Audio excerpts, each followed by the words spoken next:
Halo teman-teman, selamat datang di channel Journey World. Di video kali ini kita akan membahas topik yang super penting untuk pertumbuhan ekonomi Indonesia, yaitu tingkat komponen dalam negeri atau TKDN. Apa itu TKDN? Kenapa ini menjadi fokus pemerintah dan industri? Dan bagaimana implementasi TKDN bisa berdampak besar bagi industri lokal? Yuk kita bahas tuntas. Sebelum lanjut, pastikan teman-teman telah menekan tombol like, share, dan subscribe agar dapat menikmati konten-konten edukatif seputar dunia keuangan dan ekonomi. Mari kita mulai. Apa itu TKDN? TKDN atau tingkat komponen dalam negeri adalah ukuran persentase komponen produksi dalam suatu barang atau jasa yang berasal dari dalam negeri.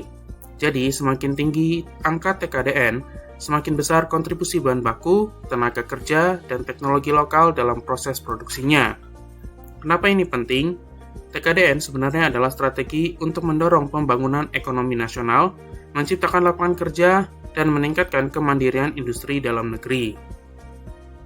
Mengapa TKDN penting untuk Indonesia? Pemerintah Indonesia sudah lama menyadari bahwa ketergantungan pada produk impor bisa menjadi ancaman bagi ekonomi nasional.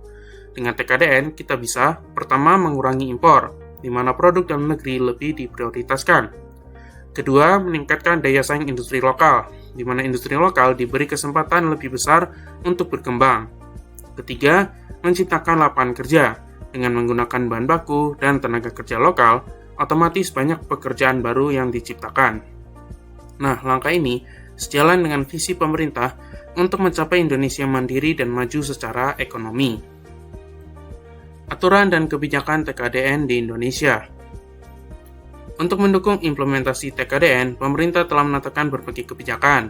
Salah satunya adalah Peraturan Presiden Nomor 16 Tahun 2018 mengenai pengadaan barang atau jasa pemerintah, dan Peraturan Menteri Perindustrian Republik Indonesia Nomor 34 Tahun 2024 sebagai turunan peraturan terbaru mengenai TKDN. Dalam aturan ini, lembaga pemerintah diwajibkan mengutamakan produk yang memiliki TKDN tinggi saat melakukan pengadaan barang atau jasa. Selain itu, ada juga insentif bagi perusahaan yang memenuhi persyaratan TKDN. Misalnya, perusahaan elektronik yang menggunakan komponen lokal dapat menerima insentif pajak. Tantangan dalam implementasi TKDN.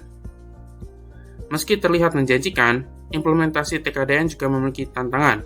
Apa saja itu? Yang pertama adalah ketersediaan bahan baku lokal, di mana banyak industri yang masih kesulitan mendapatkan bahan baku dengan kualitas tinggi di dalam negeri, karena adanya kemungkinan bahwa barang-barang atau bahan baku yang diperlukan itu belum tersedia. Kedua, kurangnya teknologi lokal, di mana industri kita masih membutuhkan transfer teknologi dari luar negeri. Yang ketiga adalah pengawasan dan kepatuhan, di mana tidak semua perusahaan patuh pada aturan TKDN, sehingga diperlukan pengawasan yang lebih ketat. Namun, ini semua adalah tantangan yang bisa kita atasi bersama jika ada kolaborasi antara pemerintah, pelaku industri, dan masyarakat. Strategi meningkatkan TKDN. Sekarang, bagaimana cara kita meningkatkan TKDN? Berikut beberapa strategi yang bisa diterapkan. Yang pertama, meningkatkan kapasitas SDM lokal. Dengan pelatihan dan pendidikan vokasi, tenaga kerja lokal bisa lebih kompeten. Yang kedua, pengembangan R&D. Penelitian dan pengembangan teknologi lokal harus menjadi prioritas. Ketiga, insentif untuk industri lokal. Pemerintah bisa memberikan insentif seperti pengurangan pajak atau subsidi bagi perusahaan yang berkontribusi dalam TKDN. Keempat, kolaborasi dengan industri asing. Transfer teknologi dari luar negeri ke lokal harus dioptimalkan. Dengan strategi ini, bukan tidak mungkin industri dalam negeri kita akan semakin kuat dan kompetitif di pasar global.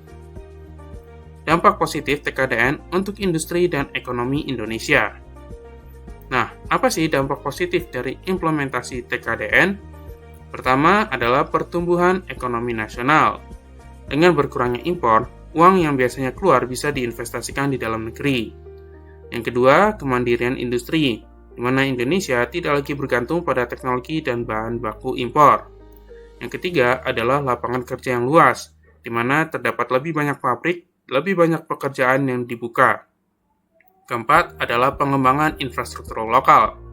Dengan meningkatnya permintaan bahan baku lokal, infrastruktur pendukung seperti pelabuhan dan transportasi juga berkembang. Bagaimana peran kita?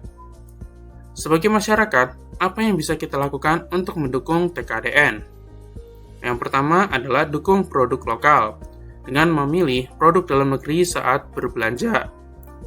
Kedua, dorong perusahaan untuk transparan. Kita bisa menuntut transparansi dari perusahaan soal kontribusi lokal dalam produk mereka. Ketiga, edukasikan diri sendiri dan orang lain, di mana semakin banyak orang yang sadar soal pentingnya TKDN, semakin besar dampaknya, baik dalam hal tenaga kerja, juga terhadap ekonomi secara nasional.